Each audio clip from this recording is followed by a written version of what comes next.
Welcome to Adulting, Rent to Retirement, the video podcast where three professionals and friends try to make sense of this whole being an adult thing. We will talk about real life adulting topics, finances, home ownership, and legalese, and all the things they didn't teach us in school. Whether you're renting or buying, investing for the future, planning for your family, or just trying to keep plants alive, we've got you. You can expect laughs, real talk, and some pretty useful advice from a real estate broker, financial advisor, and estate planning attorney. Because adulting can be hard, but at least we can figure it out together. Let's get into it.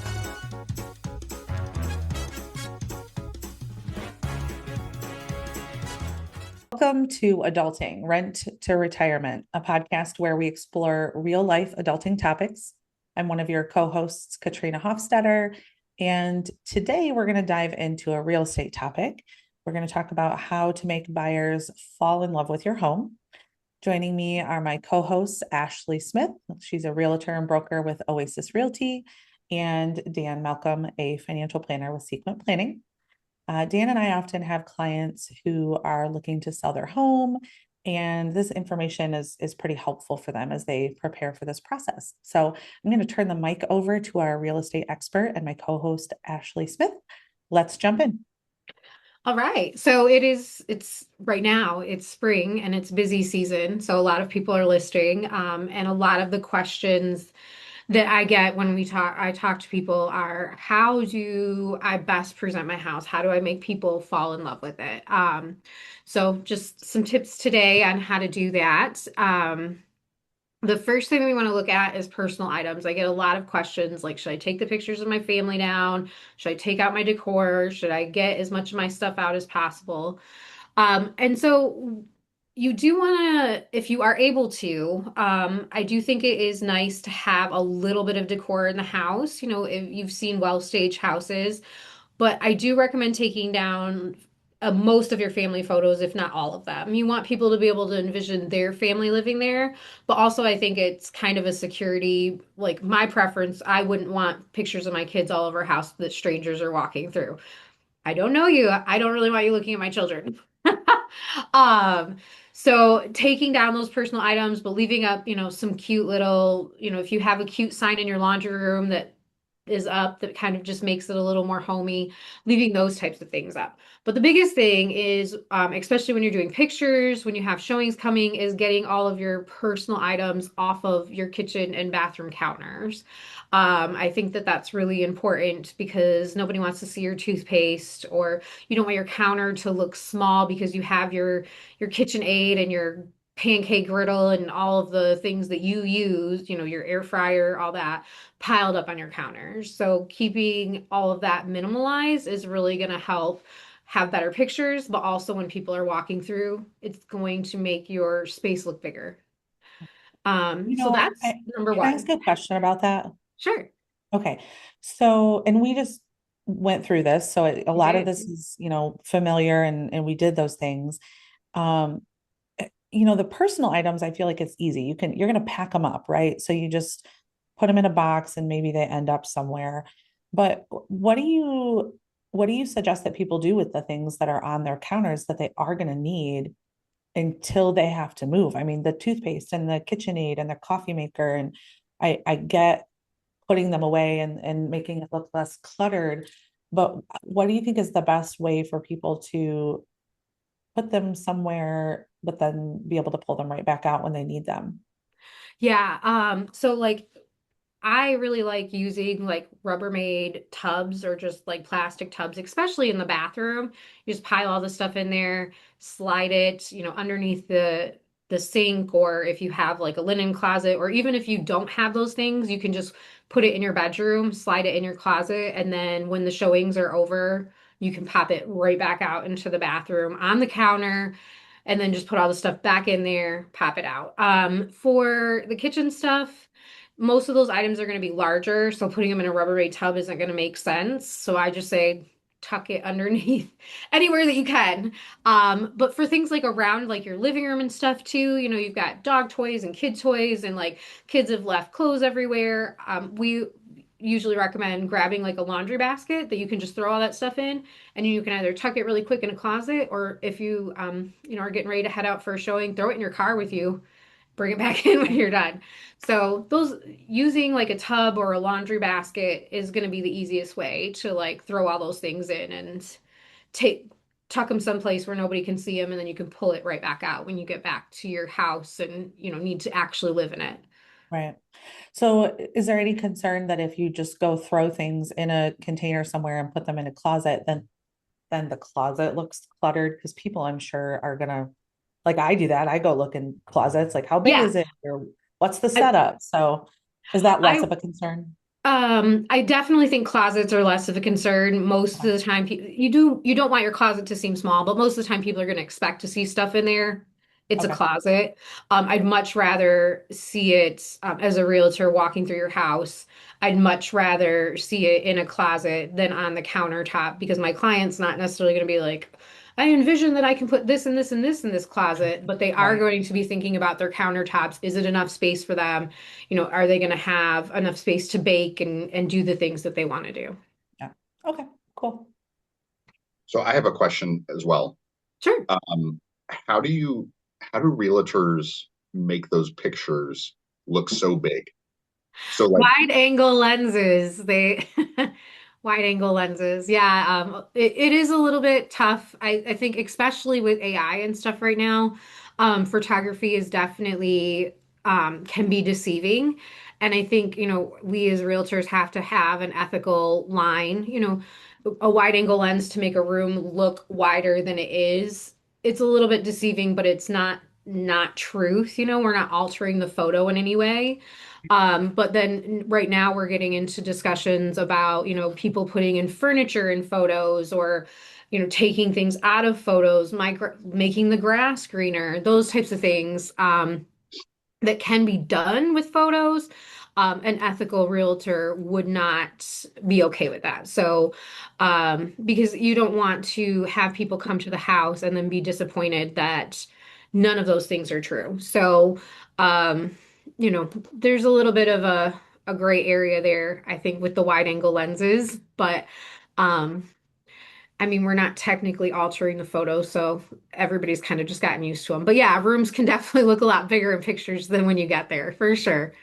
yeah, that's a good point. That's like dating apps. Like you don't want to like alter you don't want to make yourself look too good because then when you meet up with the person, uh, then it's like a big letdown. You want it to just be a little letdown. Dan, that's so funny that you say that, because one of the things that we tell our agents here at Oasis is the pictures are important, because Zillow is like the Tinder of real estate.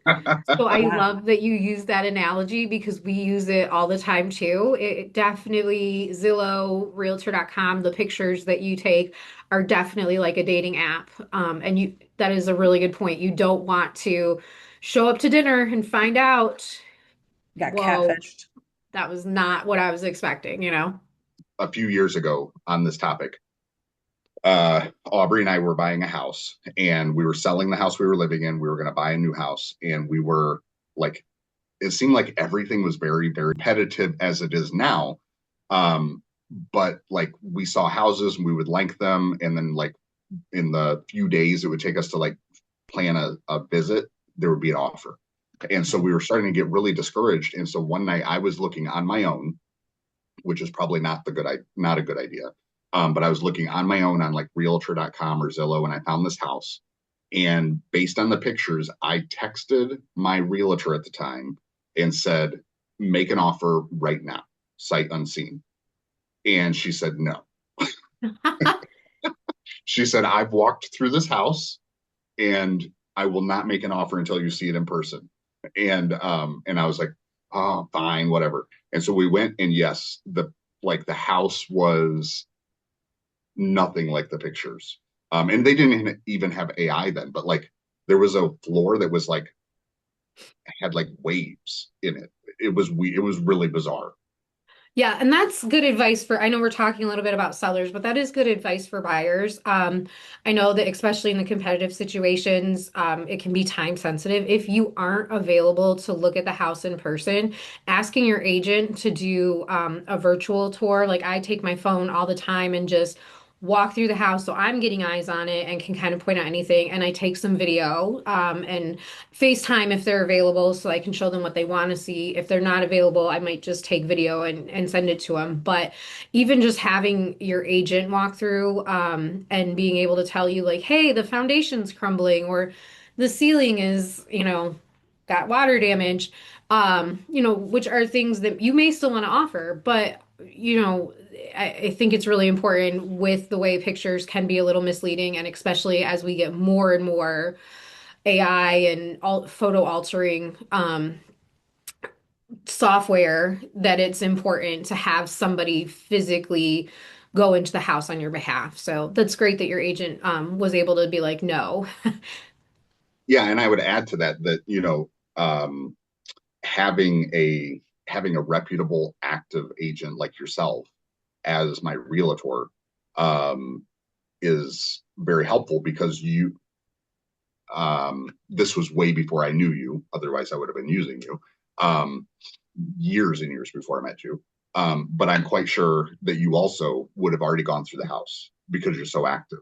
And so, like, just having an agent that knows us well enough, knows what we're looking for, and also is active enough that they're walking through a lot of houses all the time, uh, Mhm. saved us from a really bad situation. Yeah, absolutely. So thank you. Like, what do we need to do to make it look nice outside? Do Okay. we need to do that? Absolutely. Okay. So don't make landscaping too complicated. And I'll tell you why, because a lot of people are like me and they kill plants. So when I see when I see all these flower beds, I'm like, that is going to be death next year and it's going to look awful. Um, I mean, it's okay if you have those things already, but I wouldn't put time and money into doing more landscape just because I'm putting my house on the market. What I will Okay. say is always have the lawn mowed, weeds pulled. These are easy things to do, things you should be doing anyway. In the winter, please shovel your snow. Like, not only is it just a safety reason, but no one wants to, it makes the house look nice and neat and clean, and no one wants to tour a house after they just got their feet wet, they're grumpy, they're in a bad mood. And you're getting all that snow traveling into your house. And while Right. you may ask people to take their shoes off, they're not all going to take their shoes off. In fact, I've had clients that'll just be like, nope. And I'm like, hey, okay.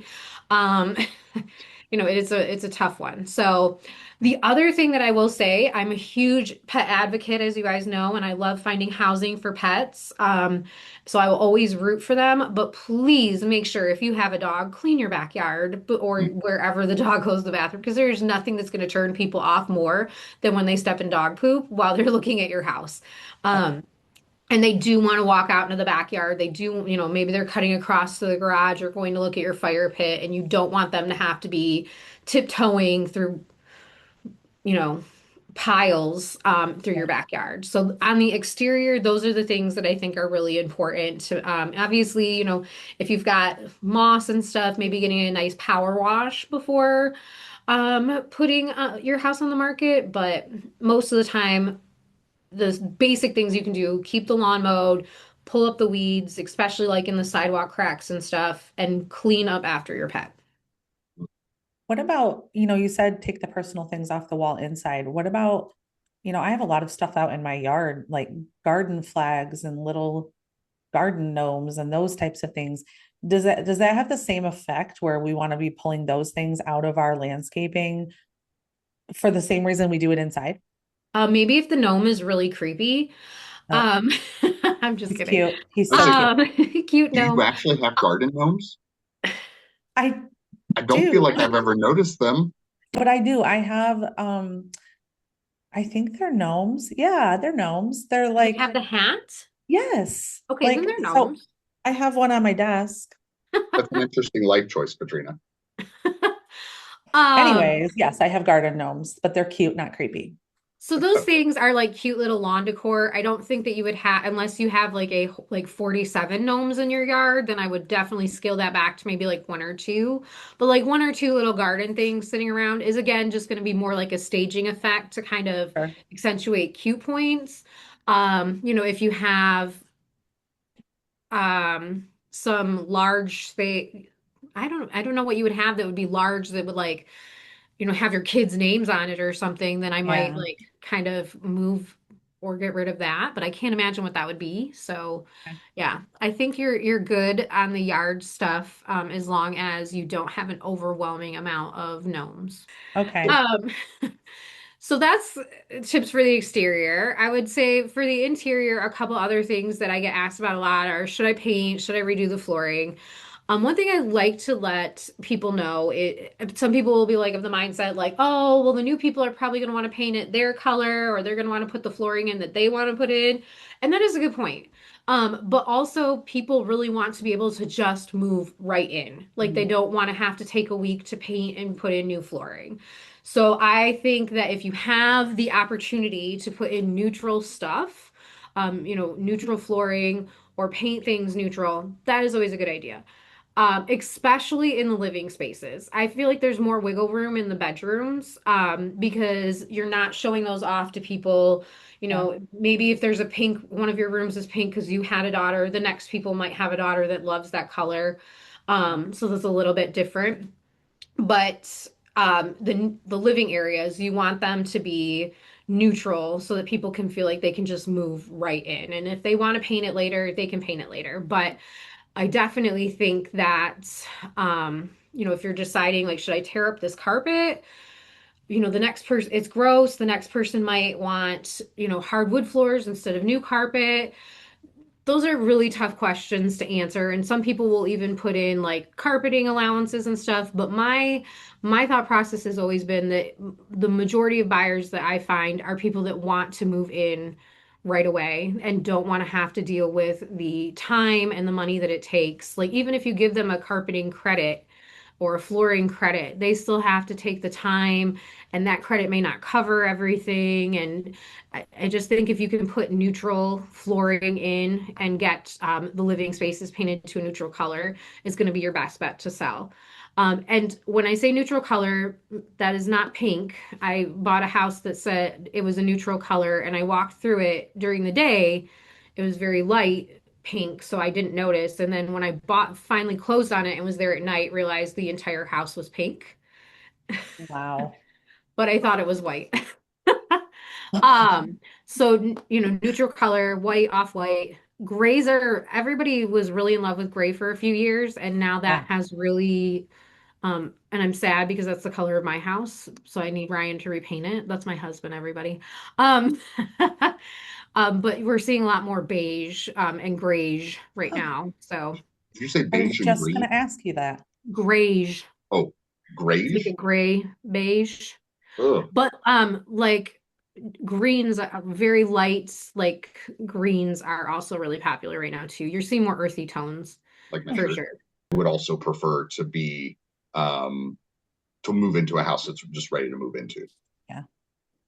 Yeah, you're going to make it your own over time, so you don't want to have to paint everything. You've just been through this, long process of finding a house. Now you've got to move out of your other house. Like no one wants to. I've done this. We did this in the house that we're at. We took a month to get it ready to where we wanted it to be. It was exhausting and we'll never do it again. So um, I think getting it to, and if you do put in, carpet and they want to rip it up before they move in, I mean, it's sadly a waste, but that's their choice as owners to tear up your brand new carpet. So, Yeah. it will happen if that's what they want. So next, I want to talk really quick about bathrooms and kitchens. One of the biggest questions I get is, should I completely redo the bathroom? Should I completely redo the kitchen? Should I do this huge expensive thing? And I think the biggest thing that I like to tell my clients is we want things to look updated and nice, of course.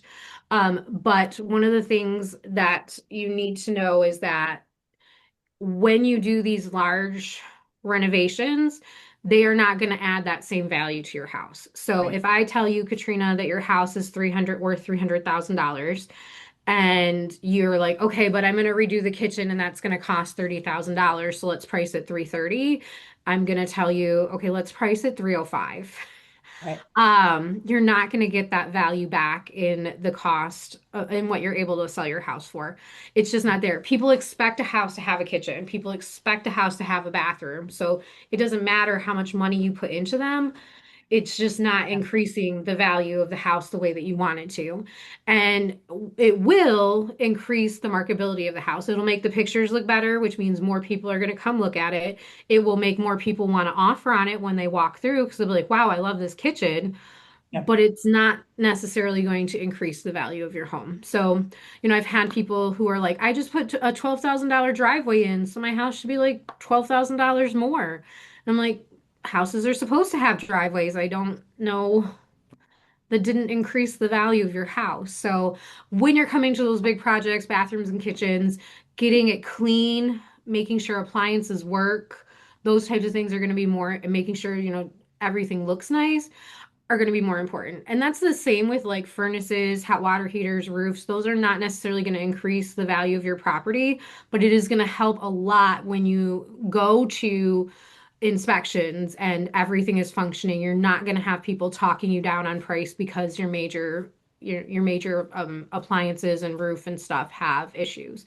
But is it going to put more value into your house? Not necessarily. No. So. Is there anything that doesn't fall into that category of like houses are supposed to have this? This isn't something unique, that you could do or add that would actually like you would get your return on investment? That's really tough because it's usually one of those things like, for example, a pool. Like it could totally increase the value of your house because somebody wants a pool. But then on the other hand, it's only a select few people that would pay more for the house because it has a pool. A True. lot of other people are thinking, oh, it's a ton of work. It's Michigan. I Mhm. can only use it for 3 months a year. So they're Yeah. less turned on by that. And then it kind of decreases the value for them, but raises it for others. So it's really tough to think of an example of something, one thing that would actually like increase the value for everyone that's looking at the Okay. house. I Well, think the only thing maybe would be adding on additional space, but again, the cost of or making, things more livable, like finishing a basement. But again, you're looking at is the cost of that if you finish your basement for, like yeah. $10,000, it's probably not necessarily going to add a full $10,000 onto, Yeah. it may add like 5,000 depending on where you live and the market there. So, it would add some value, but not necessarily what you're paying for it. Right. Okay. So other than the things that you listed that are kind of like cleaning, aesthetics, maybe minor repairs, is there anything else that sellers can do as part of like the listing process or anything about, I don't know, descriptions or like are there any other things that are helpful that are just kind of general practice for you that helps entice people like come love my home?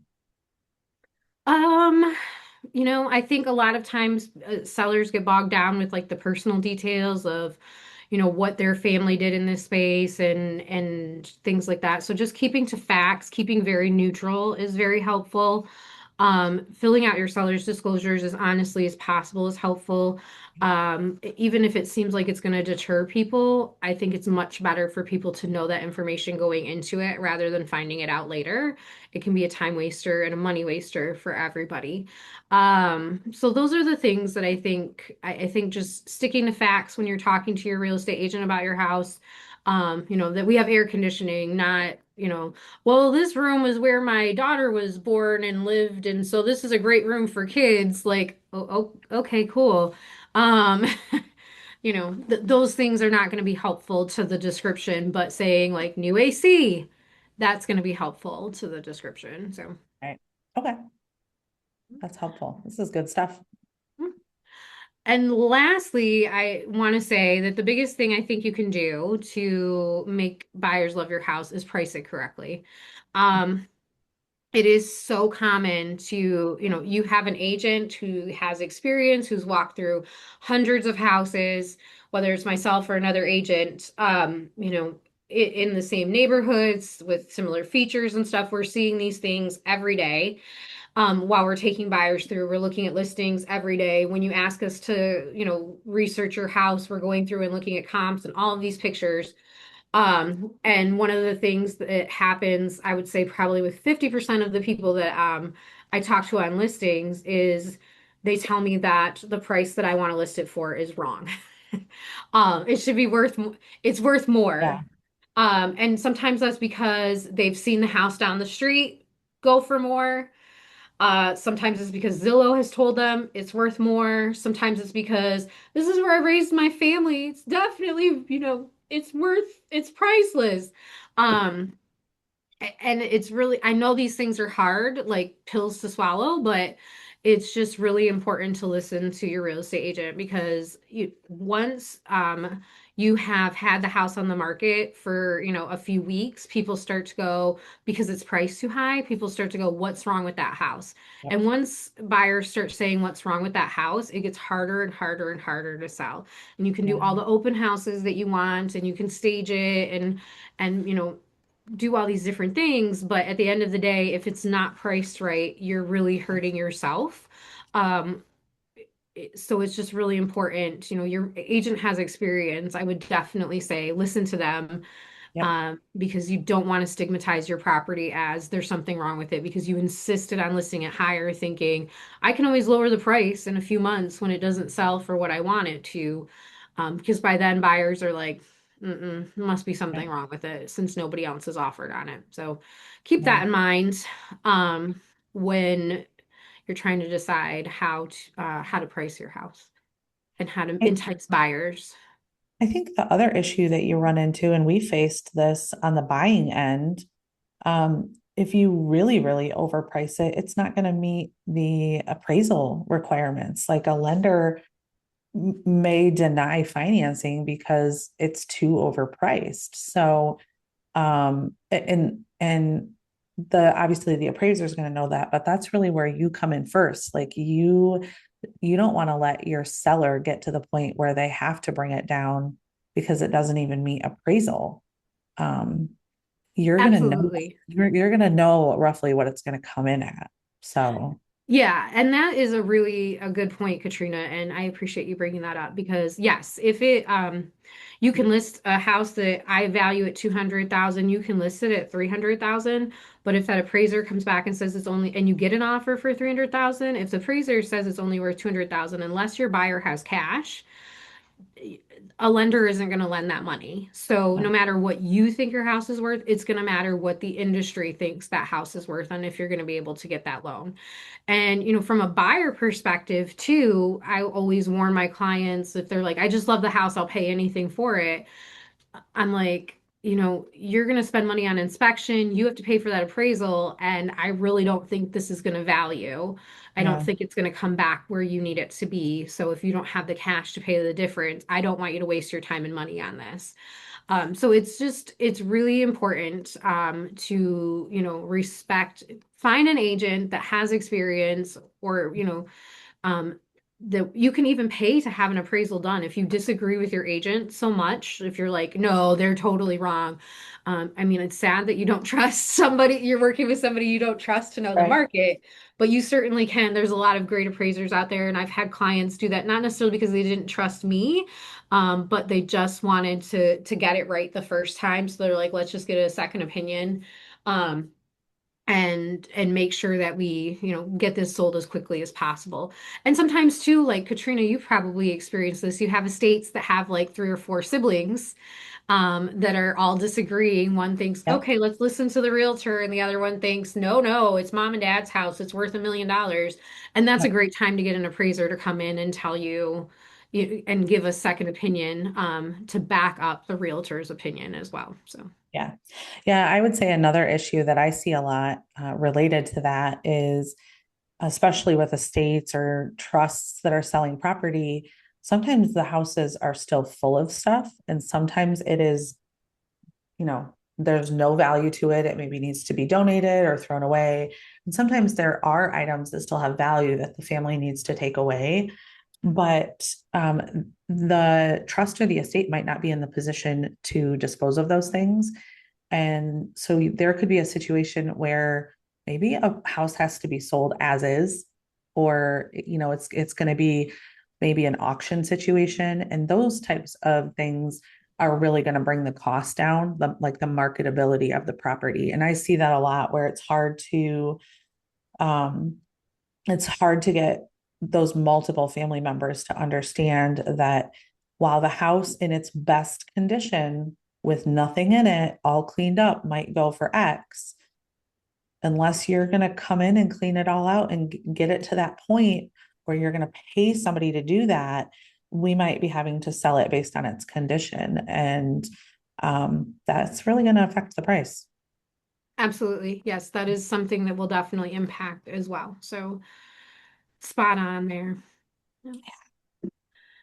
And that's the end of my list. I know we're getting close to time to wrap up. If anybody has any last thoughts or questions for me.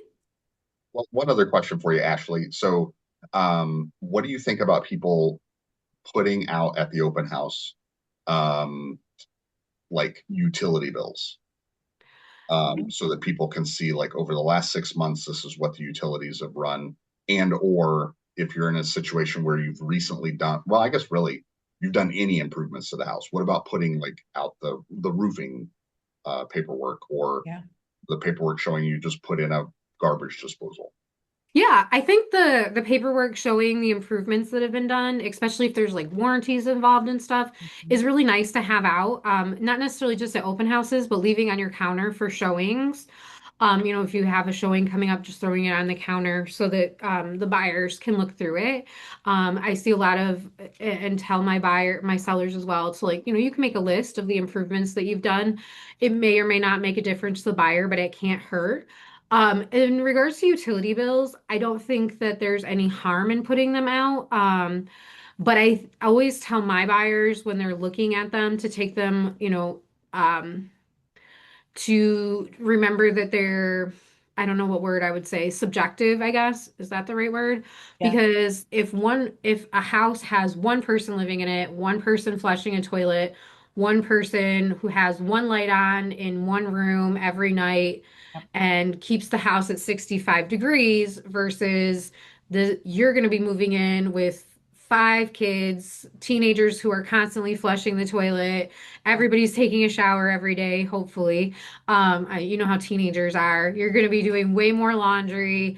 Mom likes the house set at 72 degrees, and dad likes the air conditioning down to 65 in the summer. That is going to be a huge difference in bills. Is likely going to be a huge difference in bills. So it can't hurt to put the utility information out, but I think a knowledgeable agent will warn their clients like, hey, this is great information, but we don't know what their living situation was like. So if you are living a different lifestyle than them or have more people in the house or less people in the house, these bills are probably going to be, have a difference. So just, mentally prepare and financially prepare. Talk to your financial advisor to prepare for the fact that your electric bill may be 5 times as much as this one. Um, you know, so Yeah, just good keep that in points. mind if you are walking through a house that has utility bills out. That's what I say. Okay. I thought of two things. Oh, okay. One, what are your thoughts on any type of scent in the house, like spraying air freshener or something like that, especially if you have like dogs and you're worried there's going to be like that dog smell when you come in. Is it good or bad? Because some people might not like certain smells. So, there's this science when I worked in property management that you should always have everything smell like cookies, like either baked cookies or get uh or get an air freshener that smells like cookie baking. So allegedly there's a science that makes people want to buy your house if it smells like cookies baking. But I Okay. think you want the house to smell nice, but you don't want it to be overwhelming. The first thing that always happens when I walk in with clients that has like an overwhelming smell is what are they hiding?